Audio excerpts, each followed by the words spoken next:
Assalamualaikum warahmatullahi wabarakatuh. Terima kasih atas kesempatannya. Saya Inatul Fadila dengan NIM 054 akan menjelaskan mengenai penalaran atau bisa disebut dengan reasoning.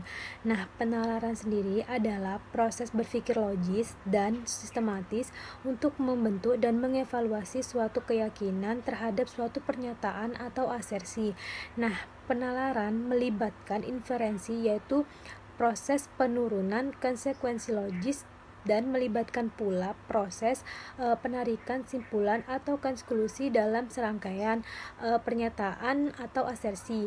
Nah, penalaran mempunyai peran penting dalam pengembangan, penciptaan, pengevaluasian, dan pengujian suatu teori atau hipotesis. Terima kasih. Selanjutnya akan dilanjutkan oleh rekan saya.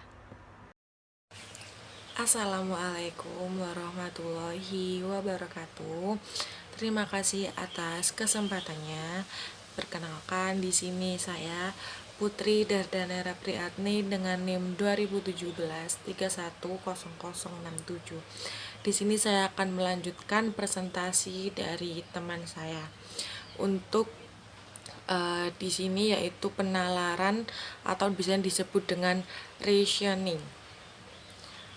Selanjutnya yaitu di sini ada unsur dan struktur penalaran. Struktur dan proses penalaran itu dibangun atas 3 konsep yang penting, yaitu asersi, keyakinan, dan argumen.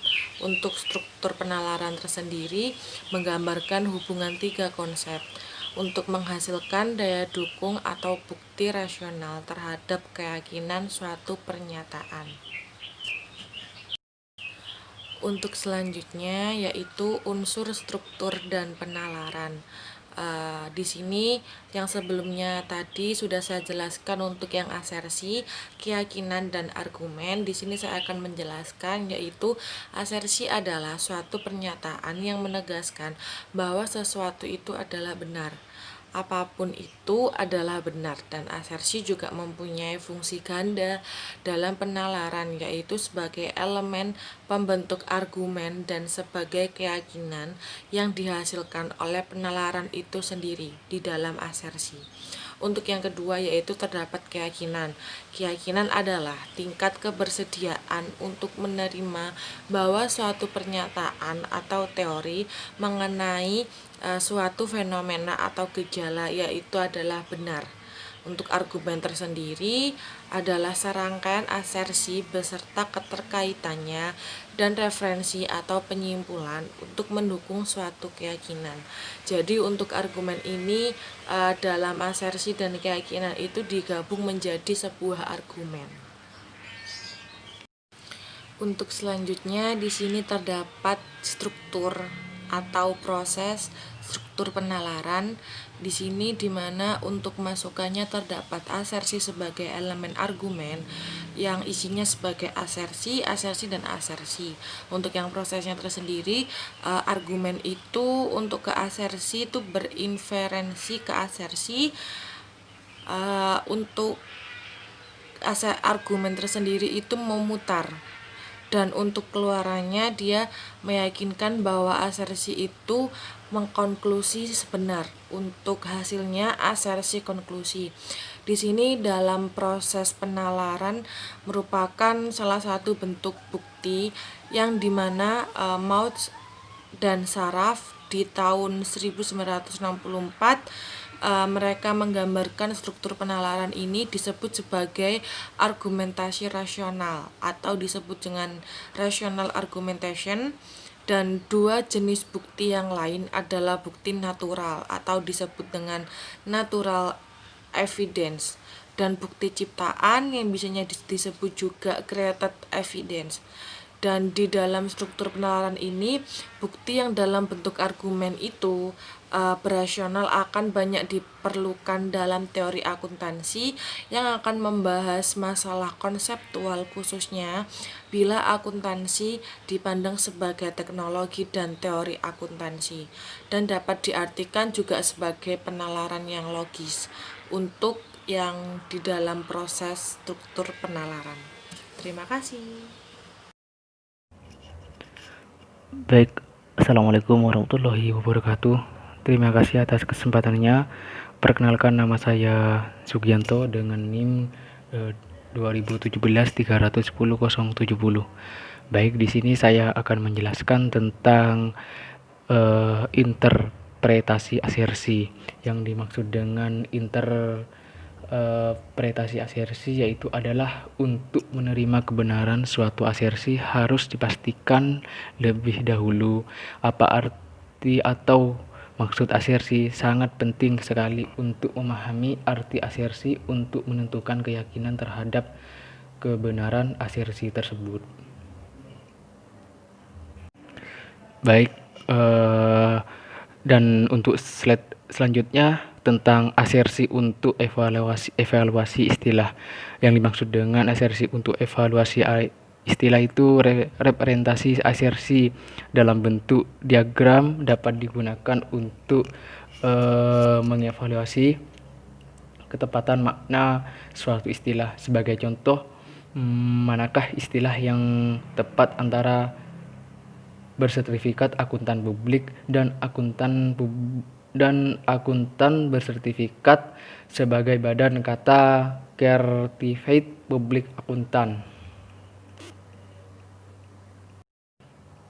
Dan selanjutnya slide selanjutnya yaitu jenis-jenis asersi. Yang pertama itu ada asumsi, hipotesis, dan pernyataan fungsi.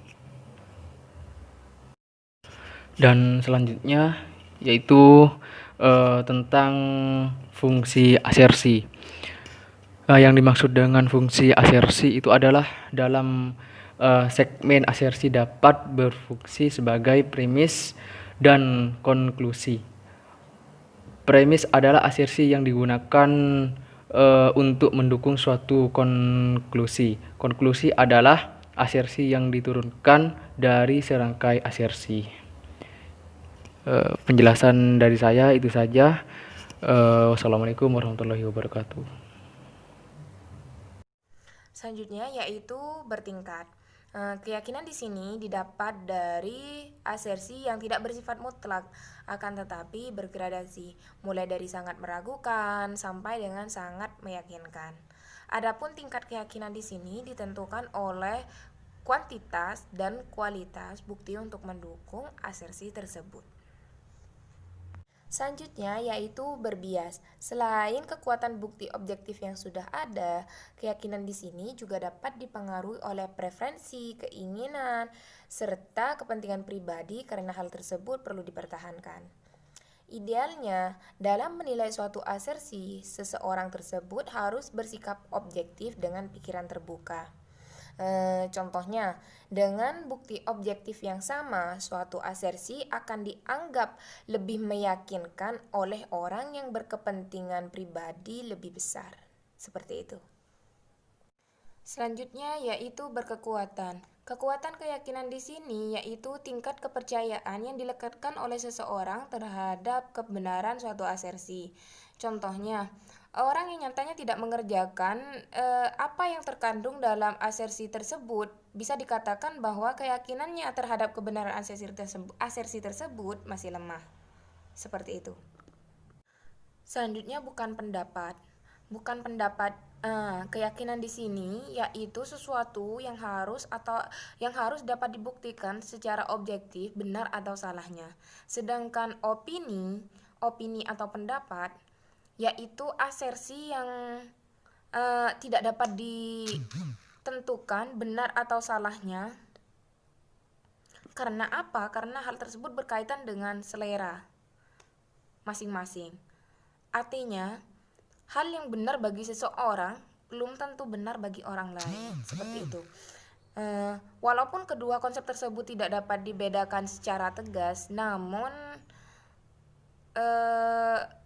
penalaran logis di sini lebih ditunjukkan terhadap keyakinan, bukan pada pendapat. Assalamualaikum warahmatullahi wabarakatuh. Terima kasih atas kesempatannya. Nama saya Ahmad Zainuri dengan NIM 2017 3100089. Di sini saya dari kelompok pertama, kelompok 1, akan mempresentasikan tentang argumen Istilah argumen sering digunakan secara keliru untuk menunjukkan ketidaksepakatan. Dalam pengertian ini, argumen mempunyai sisi negatif dan sisi positif. Contohnya yang sisi negatif itu orang yang suka bertengkar dan ingin menang sendiri. Contoh yang sisi positif itu orang yang selalu ingin mencari solusi atau jalan yang terbaik dan jalan alternatif untuk memecahkan suatu masalah. Argumen merupakan bagian penting dalam pengembangan pengetahuan supaya memberikan keyakinan. Anatomi argumen. Dari definisi di atas, gambar 2.1 dapat dikatakan bahwa argumen terdiri atas serangkaian asersi. Berikut ini beberapa merupakan argumen dalam akuntansi. Yang pertama adalah merokok. Merokok adalah menyebabkan kanker karena kebanyakan penderita kanker perokok. Dan yang kedua, jika suatu binatang menyusui, maka binatang tersebut mempunyai paru-paru karena semua binatang menyusui mempunyai paru-paru. Dan yang ketiga, kreditor adalah pihak yang dituju oleh pelapor keuangan, sehingga statement keuangan harus memuat informasi tentang kemampuan membayar hutang.